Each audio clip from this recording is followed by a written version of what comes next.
Hello and welcome, everybody, to the award-winning RotoWire Fantasy Basketball Podcast, brought to you by us, rotowire.com/try, for the free look behind the paywall. Today, it's Friday, January 24th, 2025. Alex Barutha here with Shannon McEwen and Ken K-Train Kreitz. All aboard. So Franz Wagner returned last night, Thursday, for the Magic. He was out 20 games due to a torn oblique. He got 24 minutes in the blowout home loss How to does the that Portland Trailblazers, but had 20 points and 4 rebounds. Yeah, Goga Batadze is apparently the glue that holds this entire team together, and they have not been able to win. Lingering. We need him healthy by Monday. We need him back. Yeah. Come on. Batadze and Suggs have both been out, at the same time, and it's honestly been a killer for Orlando. But tough break there. What is the last time, other than this brief Suggs first half of the season, when they had a legitimate point guard in Orlando? Can this team just get a real point guard, please? That's a good question. Jameer Nelson comes to mind. Yeah, really? Yeah, you have to go that far back. Stop drafting tweeners. Get a real point guard. We need Brandon Kravitz on the pod to give us the lowdown on that. But this is all, I mean, generally speaking, like, this is positive news for Orlando. I mean, this is all good stuff. They're trying to make a deep potential playoff run this year. Once they get everybody back. Shannon, do you think Wagner coming back? Is there anybody right now in Orlando who do you think is sort of the biggest risk of having their minutes of their usage cut? I mean, it's tough because Suggs and Batadze are also out. So it's like, well, what happens when those guys come back? Right. No, absolutely. And even Cole Anthony missed last night's game as well. Right.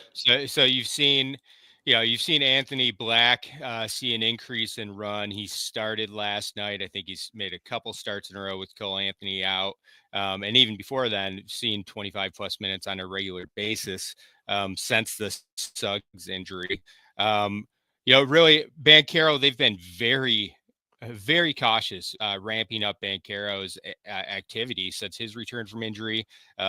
Last night, Banchero played 33 minutes, he's played top 30 minutes in back-to-back games, but the first 5 games, he was under 30 minutes played. I think they capped him at it right around 32, 33 the past 2 nights. So it'd be interesting to see. They're probably going to do the same thing with Wagner. That would be my assumption, given that he missed 20 games. But I still think like KCP is at risk to lose some minutes. De Silva, obviously, but those are the 2 main players that I think are going to be losing out on minutes moving forward. And then Ant Black once Suggs and Cole Anthony are back in action. Is Suggs close? Where are we at with Suggs? I'm sorry to put you on the spot. I'm pretty sure he's day-to-day. Like, it's just kind of unclear. It's a back injury. I mean, if you remember, he sort of like stretched out for the ball and hurt something in his back. It was just very weird. Very awkward. Yeah. Yeah. So I think very like non-contact. Yeah. But it is encouraging with Suggs. It's at least encouraging that he's essentially questionable for the next game on the 25th, which is Saturday. He'd been ruled out ahead of time in at least a couple of these games. So hopefully he's trending backwards or back towards the court. Back injuries are tough, man. They're tough. They can linger. Injuries are tough. Shannon, take us to news out in Denver. Yeah, the Joker, Nikola Jokic, had a gigantic game again, his 5th straight triple-double Thursday night against the Kings, and a win for the Denver Nuggets. It was an absolutely insane triple-double, 35 points, 22 rebounds, 17 assists, 2 blocks, 12 of 19 from the floor, 9 of 10 from the free throw line. First player since Wilt to put together a stat line of that measure. I think it's the 17 assists that really were the top qualifier. Back in the day when Wilt took it upon himself to lead the league in assists one season just because he was bored. I imagine that's when it probably happened. And Jokic even hit a 65-foot heave, 3/4 court heave at the end of the second quarter as well. And and it Did you looked see like this? he knew it was in as soon as he Yeah. let go. That's what he said in the presser. It's like, I knew it was going in. It was funny. Did you see that give and go touch pass he did with Michael Porter? Yeah. It was just Beautiful. like, that was gorgeous. And you never see touch passes like that. No, it's just Jokic and Mason Plumlee doing that kind of a thing. Ken, I hate to tell you this, but you lost to the Lakers on NBA Rivals Week. I know. Rivals? Lakers really? On Rivals Week? Didn't just lose. Lakers handed the Celtics worst loss of the season at 117-96. I am out east here in Vermont, and that game had a 10 p.m. start in LA. I'll confess, I only watched the first half. No Celtics fans actually witnessed this loss. Really hard to. Well, you didn't need to watch the second half. Celtics shot under 39% for the game. They were down 19 at the half. Hey, tip of the hat to 40-year-old LeBron James, who had a 20-point, 14-rebound, 6-assist game. I got to say, James has only missed 3 of 42 games this year, and his 8.9 assists a game are on pace for a 5-year high for LeBron. Also, of course, LeBron and top vote getter, more importantly, top voter getter, Giannis. All-Stars were announced, but who cares? The crazy format, blah, blah, blah. This is a fantasy pod. Anyway, Boston just going through the motions. Well, they had that they played in overtime the previous night, and they're pretty banged up right now too. In addition to the resting, the offense has grown a little stagnant. They didn't make really any changes from last year's championship season. Haven't seen any new wrinkles. And 2, I worry they just kind of think they can turn it on and off. We'll see how they start playing. They might be able to. They might be able That's possible. You're right. They might have enough talent where it's like, But I'd really hate it if they're in second. Only 2 games ahead of the Knicks. If the Knicks catch them, that's a real problem. Yeah. Do we have we got some questions in the chat. If people are listening still, throw those in the chat before we hit the waiver wire. Hey, super fan P Dub says good morning. 10-teamer. He was offered Ant-Man and Jared Allen for Trae Young and Walker Kessler. I know where I stand. Gentlemen, thoughts on that trade offer? Oh, that's an interesting trade. I guess my main worry when I think about this trade is what happens with Walker Kessler. Right. The variance is so high on his outcome, right, Shannon? Because it's like, well, maybe he gets traded and then he doesn't play. Maybe he stays and then he plays a lot. Maybe he stays and then he rests. Right. I mean, they gave him a night of rest the other night, which is crazy because he's 23, 24. I mean, if you look at it from the categorical standpoint, like you're taking a hit in assist, you're taking a hit in blocks in theory, assuming everyone stays healthy enough and plays enough games, because Kessler's definitely providing more blocks than Jared Allen. Trae Young's more assists than Ant. But just on surface level, I like the Ant-Man, Jared Allen pairing more. I think that provides you with more value and better certainty on the availability of those players moving forward, because I do worry about Walker Kessler the final 6 weeks of the season. It's also 9 category, and Young has 1 more turnover per game than Edwards. Sure. So that kind of leans to the Ant-Man. Allen. Yeah, I would say P-Dub, if you can afford the loss in assist and blocks, I would smash accept this. All right, I think this is a no-brainer to me, but Evelyn Gutierrez asked, would you trade Monk for Kel'El Ware, who we're, of course, going to talk about later in the show? He also says he needs Evelyn. I apologize if I called you a he and you are a woman, but I would keep Monk personally. What? No. What do you mean? What? No. Ware's hitting threes and blocking shots. Monk can't stay healthy. Take Ware, Monk baby. can stay healthy. Monk is a top 20 player over the past 3 weeks, Ken. Monk is absolutely crushing it since being promoted to the Kings starting lineup. I guess it's possible. But over the past 9 games, Monk's averaging 23 points, 2.6 3-pointers, 7.8 assists, 1.8 steals, shooting great percentages for a guard. I'm keeping Monk. Ware looks fantastic. I've watched a couple of the recent Heat games, including last night. He is legit. I think he's I think he's going to run away with Rookie of the Year. I don't even think it's going to be close 1 month from now. I love Ware. He's going to get you blocks and rebounds. He scores better than you would expect for a player of his age. But Monk's a stud right now. He is a top 25 fantasy player right now.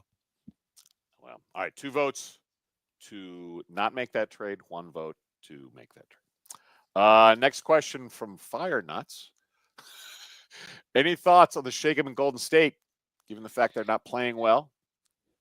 I feel like the answer to this is just Steve Kerr is going to Steve Kerr all season. But you see any gems there or warning signs? I'm going to talk about Moody later, not because I want to, but because this is a pretty sparse waiver wire week. Any potential shakeups? I mean, I could see them trading some of these guys because I don't have a lot of faith in any of their young guys to break out and be great players and really like push the franchise forward when it's time for Curry and Draymond to depart. But I think you're right to point out. I will say Quentin Post is kind of interesting. He's had like 3 nice games with Draymond out. We'll see when Draymond comes back. But this team is impossible to predict. I think they're going to stay that way unless they make a trade. Yeah, it's impossible. The starting lineups not only change almost every game, but also at halftime of that game, and the starting 5 versus second half is often different. Some of that's due to mid-game injuries, some of it due to Kerr just shaking things up. It is a tough call. I agree with Draymond out. Post has been interesting. At the same time, Santos, some interest there, but I just feel like this team's eventually going to make try to make a run. And I don't think it's going to be Santos and Post that they're leaning on. I do think they're going to end up giving more minutes to the Schroeders of the world and Healds of the world. So I am not too high on those guys at Golden State as potential waiver wire pickups right now. All right. And gentlemen, what's your concern level with Jalen Johnson in Atlanta? It is it's the other shoulder, right? The latest injury, I believe. Also pointed out by fan Sean. Yes. This is now left shoulder. I didn't see the injury, but we on our note on RotoWire.com, we do have that he walked to the locker room immediately after hurting the shoulder, which is not a good sign. So we'll see. I would probably have to watch it to really feel like, but then again, you never know. Like some guys, they hurt their shoulder, then it's fine the next day. It could be a stinger, just whatever. But it's just frustrating, that he's just out for a week or 2 because of shoulder inflammation, and now he's hurt again. I mean, your dilemma is you're not going to be able to sell high now. You're going to be selling low after all these both shoulder issues, I presume, right, Shannon? Yeah, it would be tough. I would just keep him stashed for now. He looked good in the previous game against the Pistons. No issues there. So prior to the injury, I liked what I was seeing from Johnson. But it's a tough call. I think you just have to wait it out and see. There's also a good chance because it was the second night of a back-to-back that they were being cautious with him when the injury occurred. So I want to see what news surfaces in the next day or 2 before I make any rash decisions on Jalen Johnson. All right. Yeah, Sean. Oh, this one. Sorry. Well, you got more info? I'm watching the injury. He sort of like puts his left shoulder. He puts his left arm on, I think it's Scotty Barnes' shoulder, and then Barnes jumps up. So it kind of pulls a little bit at the shoulder.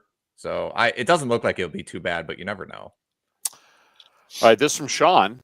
Is Mark Williams, center in Charlotte, a sell high? I think this is probably the highest his value will ever be. But would I actually sell high? I don't know, because I think what he's doing is, I don't want to say entirely sustainable. Obviously, he's coming off a career high. I think it's a career Miller's high. Out for the rest of the season. A lot of shots available. Mm-hmm. Career high 38 points. They're actually feeding him the ball. I mean, double-digit shot attempts in each of the past 5 games. He's shot double-digit free throws in 3 of those 5 games. So I think I would actually hang on to him. But if you are interested in selling, you're worried about injuries, you don't think it's real, whatever. I mean, Charlotte tanks. Plenty of reasons. I would certainly make the argument that this is the time to sell. I'm holding Mark Williams. I mean, if you can get a top 20 player for him, if you can get a Sabonis for him, sure, of course, make the deal. But he's only getting better. Over the past 3 weeks, he's been a top 40 player on a per game basis. Over the past week, he's been a top 15 player on a per game basis. He is crushing it right now. Like Ken had mentioned, Miller's out. Brandon Miller is out for the year now. They're desperate for scoring beyond Melo. Miles Bridges certainly could be traded. This team's near the bottom of the Eastern Conference standings. They're probably going to try to sell some pieces off before the deadline. So if Bridges gets moved, that's going to open up even more offensive responsibility for Mark Williams. I actually like him as a hold right now. I think I'm with Shannon. I think I hold Mark Williams. All right, one last question. Jakob Poeltl or Kel'El Ware in a points league? Percentages don't hurt Poeltl in a points league.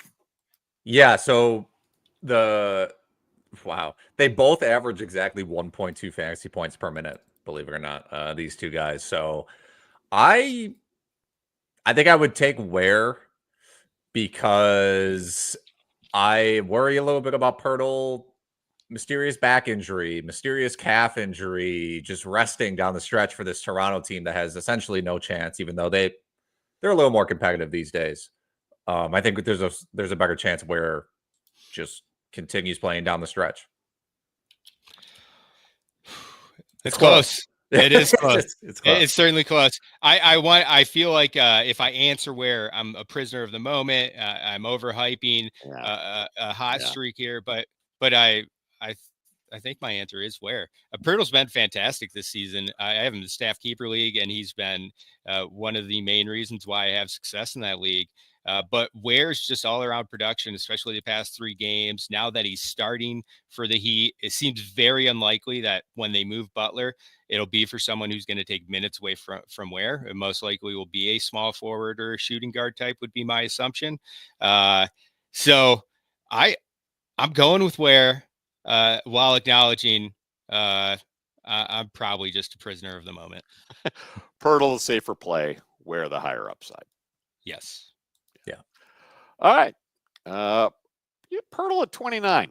Could be 29 years old. Could he be a Raptor trade candidate? I mean, they're going nowhere this year. Yes. Absolutely. Yeah, Jakob Poeltl 29 is like a normal person 35. He's Poeltl was old when he got drafted, and he was 21. Fabulous. All right, you know what? I can't resist. While we're on the Ware topic, and of course we're going to talk about it, Richards, Lopez, or Ware rest of season? That's tough. Some of that I think depends on format. We're going to talk about Richards in a sec. Just talking about how a roller coaster early in Phoenix. For yeah, a little bit of a roller coaster. Lopez would be the safest, just technically because of stability that he's offered. You know what he's going to do, but his age, and I think all of these guys have their pluses and minuses. If you're in a cat league, I think you just take, because all of these guys offer different cats, right? I mean, Lopez can get you threes, Ware can get you threes and blocks. I mean, in theory, Ware is a better version of Brook Lopez. That's what I'll say. And then Richards is just a rebound maniac. How about this? If you're dying to make the playoffs, your team has a lot of issues, I would go with Ware's upside. It's a higher risk, higher reward kind of play than the other two. I think it's Ware. I think Ware's going to be 18-9 with almost 2 blocks per game for the remainder of the season. I think what we've seen the past 3 games is what we're going to continue to see. He might not be not going to be grabbing 15 boards every game, but he certainly passed the eye test. His 3-point stroke looks legit. He's got 2 blocks in 3 straight games. I think he is a more well-rounded version of Nick Richards from a fantasy standpoint. He is a higher ceilinged version of Brook Lopez, who only averages 5 boards per game and 13 points. I'm going with Ware. Brook Lopez is the safest, but Ware's got the highest upside, and that's my pick rest of season. All right. Well, Alex, I think it's time to take us to the waiver wire. The waiver wire. So as far as games next week, OKC and Indiana have just 2 games next week, and there are 18 teams with 4 games. So fairly dense schedule. As always, we're going to give in theory, two standard league suggestions, then one deep league suggestion. I kind of break my rules here. It's, I think, a thinner week on the waiver wire than maybe it's ever been. But I'm going to start off by saying, please roster Nick Richards, who is only 42% rostered in Yahoo. I don't want to talk about him ever again. I think you should just roster him. So I think part of the reason he's under rostered is like he had that huge game, right, against Detroit, comes off the bench, 21 and 11, plays 29 minutes. Yeah. Then Phoenix goes and plays the Cavaliers. Richards has to face Jared Allen, and Phoenix suffers a blowout loss to a fantastic Cavs team, and Richards ends up with 4 points, 4 rebounds, 2 blocks in 22 minutes. Then Cleveland goes and plays Brooklyn, who's terrible. They blow out Brooklyn by 30 points or something like that. So then Richards only plays 22 minutes again, and he gets 8 points, but 15 rebounds. So none of this has been normal, but it's also kind of coming out in the wash as 10 and 10 with a block. And I think he can continue doing that, maybe expand on the blocks. He should just be rostered. Also, you got to incorporate him into the team a little too, right? He just showed up. It's like, I don't even know if he's unpacked yet. Let's give him a few games. He's the starting center. Yeah. He's going to get monster minutes. Yeah. Well, talk about Kel'El Ware, Ken. It's where we've been burying the lead for a while now. Yeah, exactly. The really big free agent grab this week is rookie Kel'El Ware out of Miami. The rookie center is a new starter now with Jimmy gone. He seems to be over Jaime Jaquez Jr., the big winner. Last 3 games, my goodness, 22.3 points, 11 rebounds, 2 blocks, 53% from the field, and 1.7 3-pointers made. Last 2 games, he was the starter. Look, this 7-footer delivers blocks and threes. Mwah, that is delicious. If Ware is still out there, he's rostered on 42% of teams, but he is by all means the grab this week. Absolutely. Good recommendation, Ken. If it's not obvious to everyone after the first 15, 20 minutes of the show, go pick up Ware. We got a commenter, Mr. Firenuts, sorry. Richards is under rostered because he's not that good. Hey, listen, Mr. Firenuts, we agree he's not that good. But he's going to get minutes, and he's going to be productive from a fantasy standpoint in Phoenix. You know how many bad players there are in the NBA playing 28 minutes a game on roster. But yes, you're right. Yeah. People don't want to roster Nick Richards because it just looks underwhelming. He will get 6 rebounds a game will just literally fall into his lap. Regardless of ability. I promise you, he is not the last bad player we're going to recommend. And yes, if you could officially change your YouTube name to Mr. Firenuts, that would be appreciated. Yes. All right. My first waiver wire recommendation of the week is Jaden McDaniels, forward for the Minnesota Timberwolves. 38% rostered on Yahoo, 23% rostered on ESPN. That's amazing how the low roster numbers for McDaniels. He's been on an absolute tear for Minnesota over the past handful of games, averaging 15 points, 7.2 rebounds, 1.8 steals, 1.6 blocks, and 1.4 3-pointers while shooting 52, 67, and 32% in 38 minutes per game over the past 5 contests. Shooting numbers are pretty much on par with his typical clip. He's just playing more minutes right now. The scoring and the blocks are slightly inflated because of the extra minutes, but it's really not that far off from his normal per minute production. During that stretch, he's been a top 40 fantasy player on a per game basis. The increase in productivity coincides with Dante DiVincenzo's absence. He's missed 4 games due to a sprained toe. Still to be determined when Dante returns, but McDaniels is locked into that starting lineup. I think that if he continues to play at this level, the increase in minutes will be there, whether or not Dante returns. This is McDaniels. This is what we've wanted from McDaniels for the past 4 years. Anyone who's ever drafted him, he's always, end of the draft dart, a guy who has this kind of upside. The key will be, can he continue it beyond just a 5-game stretch? Some of this is an indictment of how poorly Julius Randle has been integrated, and they're looking elsewhere, right? They are. Yeah, this team is pretty thin when it comes down to it. McDaniels is a great suggestion. The thing is, he was always teetering on like, you can sort of roster this guy. You'll have his weeks. You'll not have his weeks. And then all it takes is like 4 extra minutes a game and 2 more shots. And it's like, now you just got to roster him. Yeah. It just comes down to that sometimes. My next suggestion, Rob Williams of the Portland Trailblazers. When Rob Williams is healthy, you roster Rob Williams. You don't have to roster Rob Williams, but he has played 4 of the past 5 games. Basically 5 points a game on 62% from the field, 6.8 rebounds, 2 blocks, 1.3 assists, I guess 21 fantasy points. Look, DeAndre Ayton sat out. Klingon's hurt.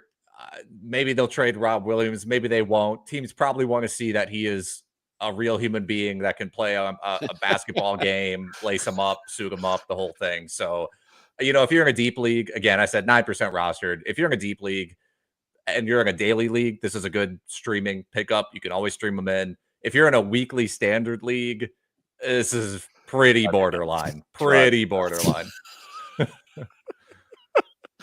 Both the Ayton and Klingon injuries are right. Yeah, they're shorter term. Yeah, they're kind of game time decision type. So, but yeah, if he could just stay healthy, yeah. I mean, he's also probably going to be joining the Rockets soon, right? I mean, it seems like a foregone conclusion that the Rockets are going to trade for him. So he'll be backing up Şengün come mid-February, post All-Star break. But we'll see. So I think, Alex, you're going really 1 standard pickup and 2 long shots this week, and I am doing the same. My second suggestion is the first of 2 long shots, and that is the sophomore shooting guard out of Charlotte, Nick Smith Jr. Brandon Miller, as we've mentioned, is out for the season, and Smith is now their new starting shooting guard. Charlotte took the currently 20-year-old Smith with the 27th pick in last year's draft, the 2023 draft. Look, Seth Curry is the backup. He's 34 years old. And Trey Mann has been out since November 21st with a mysterious back ailment. There are plenty of crazy minutes for Smith. The fear here is percentages. His 1 year at Arkansas, he shot 38% from the field. He's shooting 40% this far in 22 games. The positive is we could be looking at a whole lot of points and threes and maybe some nice dimes. Charlotte has 4 games next week. He could be a fun flyer. We'll see what happens. Yeah, I love the Smith suggestion, and basically until Trey Mann returns, I think he's going to have some solid value. All right, moving on to my second recommendation. Yeah, we've got Jeremy Sochan, forward for the San Antonio Spurs, 44% roster on Yahoo, 24% on ESPN.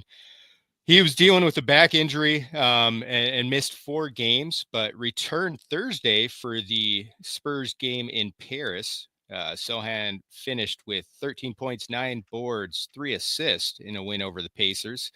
He only played 17 minutes, highly productive 17 minutes off the bench. To be determined if he's eventually going to reclaim a spot in the starting 5, replacing Steph Castle, Harrison Barnes.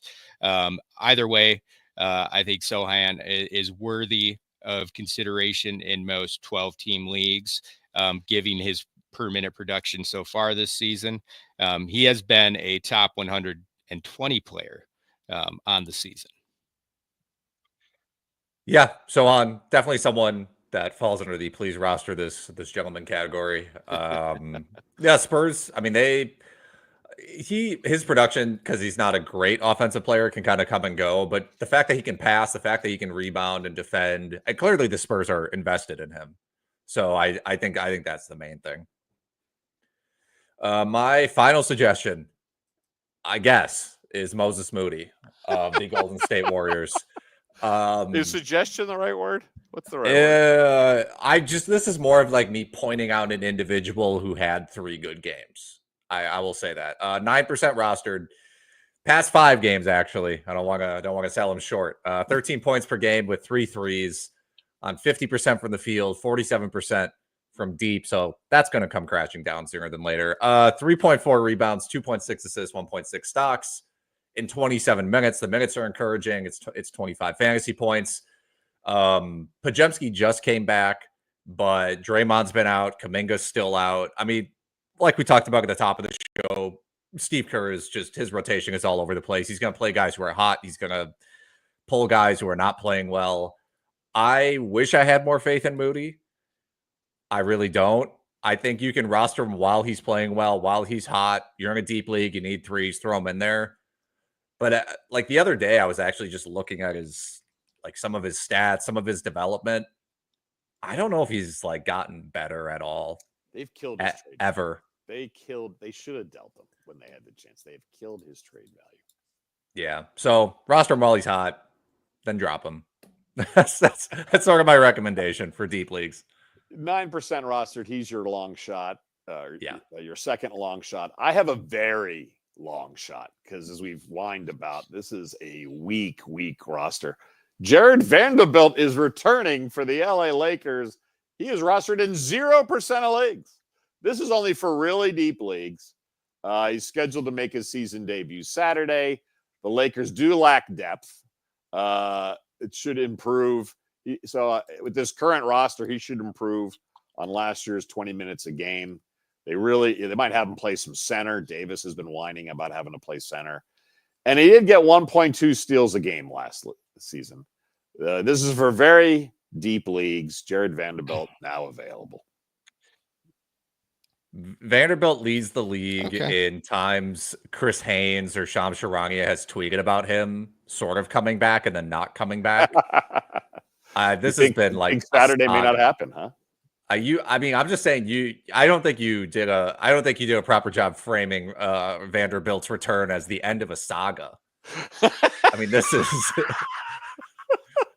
it really is. I mean, it's unbelievable how much it's just like he's ramping up. He got hurt again. He's fine. He's good. It's unbelievable. But yeah, it's wild for all that over the guy who's going to play behind Dorian Finney-Smith. But I guess.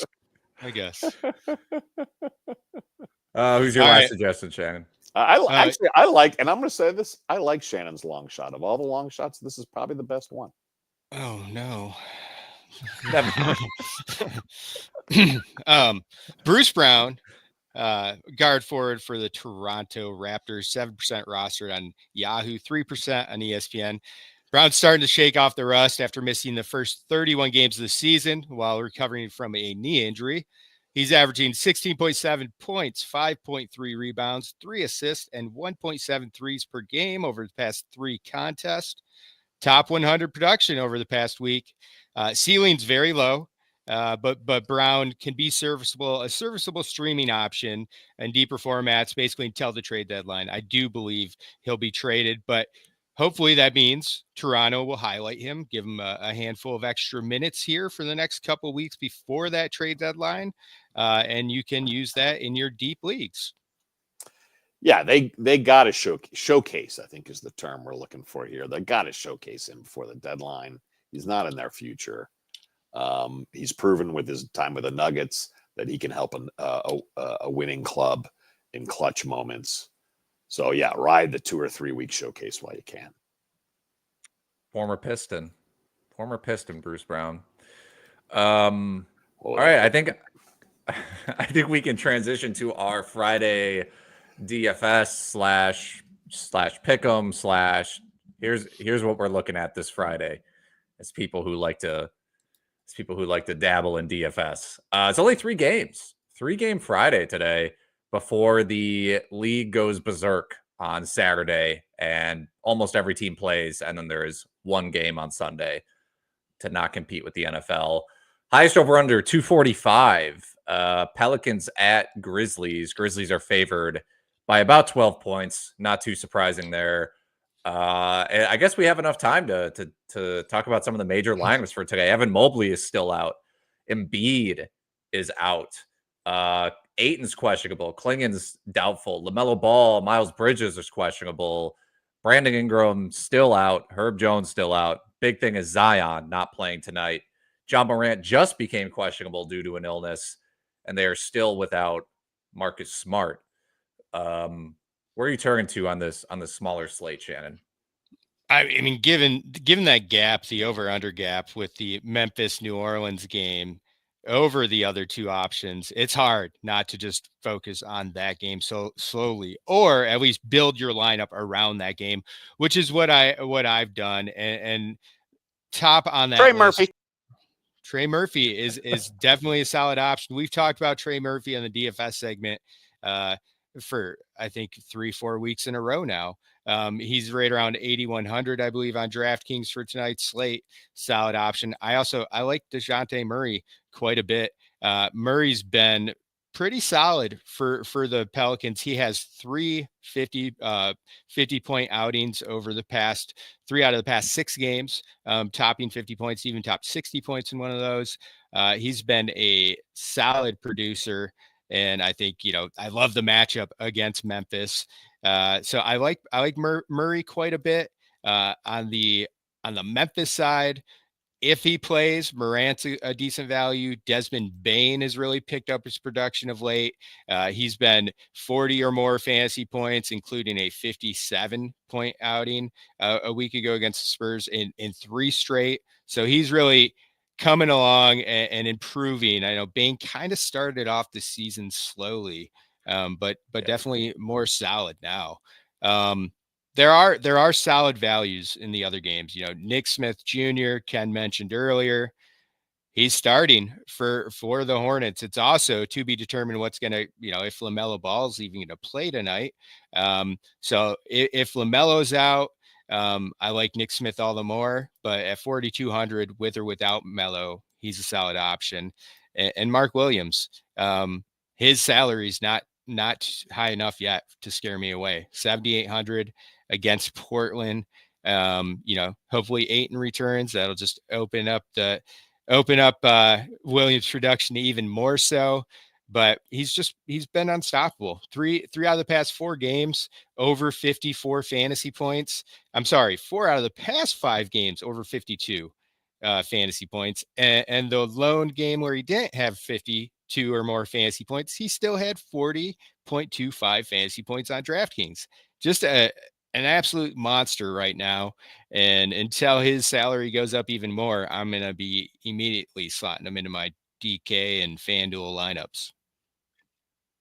Yeah, Mark Williams has been amazing. Hopefully Ayton plays, and then we can get a nice game out of Mark Williams. This is a tough slate because you do have the one game with the really high over/under, but it's a double-digit favorite, and then there's another double-digit favorite with Cleveland and Philly. So, is this a situation, Shannon, where you might be more willing to put some guys in your lineup who are coming off the bench and might see minutes in a potential blowout, or is that not too much of a factor when it looks like there might just be a ton of value opening up on the slate anyway? Well, the one good thing with Philly, like at least it's Cleveland on the road. I get it's 10.5-point favorite, but they are playing on the road. They're without Mobley. My hope is Philly, even without Embiid, without Martin, they're going to be playing small against the Cavs, but Yabusele is going to be starting at center. He's also a solid value tonight.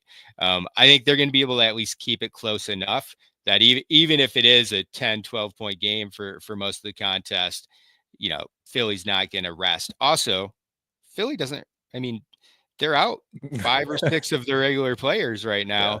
So, I could certainly see some of the Philly reserves getting a little bit more run tonight, but I don't think it's going to be necessarily they're still risky. So let's look at the options.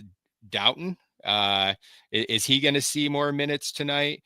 Council's 4,300. He's not necessarily super cheap on DraftKings right now. You've got, is it Bona or Bona? How do you say that guy's name? I haven't watched him play. Adem Bona. He got a nice little spot start earlier this week when Embiid and Drummond and Yabusele were out. But even him, I see it with Yabusele playing. I doubt he plays more than 20 minutes. It's a tough call. Council's probably the guy who I like the most, but with Paul George in the lineup, Council doesn't pop as much as he had earlier this season. So I'm still sticking with mostly starters, even in these blowout games. I think they're going to be close enough. And the teams, both teams, whatever team it is, whether it's the Pelicans, the Grizzlies, Philadelphia, those teams are all so shorthanded that they're not even going to have the capability to go their 11th or 12th man in a blowout. Yeah, it is tough. I mean, there's, like you mentioned, there are some guys. There's like Jordan Hawkins is out there, and you have Ty Jerome for Cleveland. It's like, okay, maybe 8 minutes left in the fourth. These guys come in and they just play the rest of the game out. But trying to predict that's one thing. And then on a 3-game slate, if you're playing in a GPP, you're almost hoping these games are closer than people think they are, or that Philly actually comes out with the win and the over-under is really high and something unexpected happens. So your lineup is more unique. But yeah, it's gonna be an interesting night. Do you have any other suggestions for the smaller slate? Yeah, I know one backup that I actually do have in my lineup for Philadelphia is Justin Edwards. Edwards has played 22 or more minutes over the past 5 games, including 3 of those 5. He has played over 30 minutes. And he has a couple decent fantasy outings. I mean, usually, even if he's playing 28, 30 minutes, he's only getting about 15 fantasy points, but he popped off for 41 fantasy points on January 14th. I believe that was the game when they were supremely shorthanded, though. I believe Paul George even sat out that game. But at 3,800, Justin Edwards is the guy that I kind of like as a sneaky, low rostered option coming off the bench for tonight's slate. I mean, Edwards he's a 3-point shooter. I mean, he shoots 60% of his shots from 3. So, especially on DraftKings where you get a 3-point bonus, that's certainly a guy you could take a risk on because it's like, hey, maybe you get top from 3 and goes 4 of 6, and then you're in business all of a sudden. So that is a good note. Anything else before we bring Ken back in here? All set. All right, Ken, get in here. It is time for your old man rant. Arg! Enough with the Lakers coverage. The top 3 pictures on ESPN's NBA homepage this morning were Lakers. The first 2 headlines about the Lakers. Their headline story is about LeBron James' personal friend, Randy Mims. Another headline read, LeBron, top vote getter Giannis, lead All-Star Game starters. If Giannis is the top vote getter, shouldn't he be mentioned first? The Lakers are 11 games behind the Oklahoma City Thunder. 11 games. Cover the Thunder. OKC is the best team in the NBA. Wemby just dominated in Paris. There are 29 teams in the association. Cover them. Arg! Are we not at RotoWire exploring enough headline stories about best friends? We are doing the proper level of those stories. If we have any, cancel them. I will say this. I love that you can tell when it's a slow news day when certain stories come back up, when they like bubble back to the surface of like, because I'm looking at these headlines right now, which you appropriately pointed out. I didn't know that LeBron James' best friend was headlining ESPN. But the 4th top headline is from Adam Silver, NBA still exploring separate EuroLeague. We've been talking about this for 10 years. It's like, are we going to play in Europe? There was a 10 or 9 game slate last night. There's plenty there was a game in Paris last night. There are plenty of things to cover. Wemby did have a really, really good game in Paris, and it's like the 8th headline. It's like, this guy face of the league potentially. I don't know. That's just the lone all-star snub. The only guy who should be a starter that isn't Wemby. That's a take you could have fired off He's earlier. been better than LeBron. He's been better than Kevin Durant. He should absolutely be a starter this year. Do they? The Spurs, they have a worse record than LA, right? But I think their net rating's actually better. This is where things get the pods off the rails. Fan voting. He's got an entire country behind him. They still couldn't get enough fan votes for him. I was surprised Wemby didn't make it. I know he will be an all-star, but I think he deserved to be a starter. The Spurs do have a better simple rating, which is net rating mixed with strength of schedule. They have a better simple rating than the Lakers, despite having 4 fewer wins. Yeah. This is a good rant. You can't start him over Joker, though. You can't start him. If you're going to go strictly on positions and all that, Joker, you got to give it to Joker. Yeah, of course.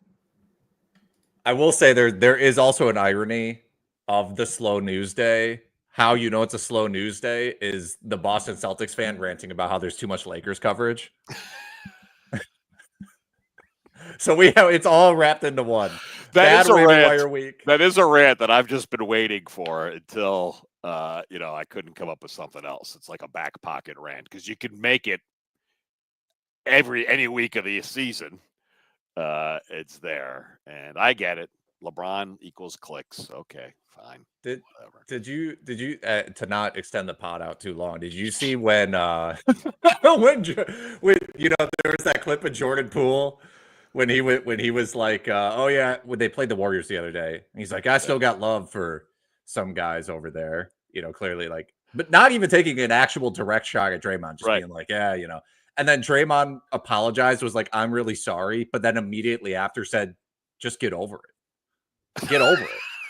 That kind of ruins the apology. I saw the apology. I didn't see the get over it. Yeah, he told him to move on. It's like you sucker punched him. Yeah. And then you're telling him to move on? Green needs to get over it. Just leave the apology and shut up. It's crazy. Green can't stop yapping. He's going to be so annoying. His media career post playing is going to be so annoying. It's just going to be grudge after whiny grudge. It's going to be like Brandon Jennings calling Tatum soft. Oh, I'm sorry, Brandon Jennings. Your career was so stellar. You had such a fabulous run with the Milwaukee Bucks. You should just take shots at championship winning All-Stars. Yeah, okay. You can't get me started on Brandon Jennings. We actually have to end the pod now. He had his moment. I would argue Brandon Jennings is the original Jeremy Lin.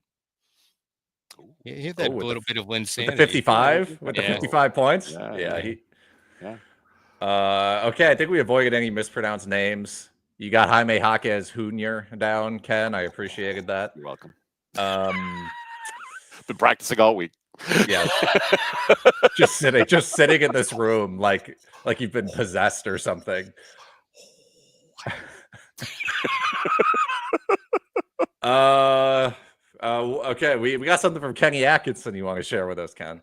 Sure. For our outro quote, let's go to Cleveland, where head coach of the East leading Cavs, Kenny Atkinson, who I love, and I totally think he got the shaft in Brooklyn. Anyway, Kenny Atkinson said this. When asked about Evan Mobley's career year this year, he said, quote, he's starting to believe how good he is, end quote. Thank you, Kenny. Attention, passengers. This 3-car fantasy train wreck has hit the end of the line.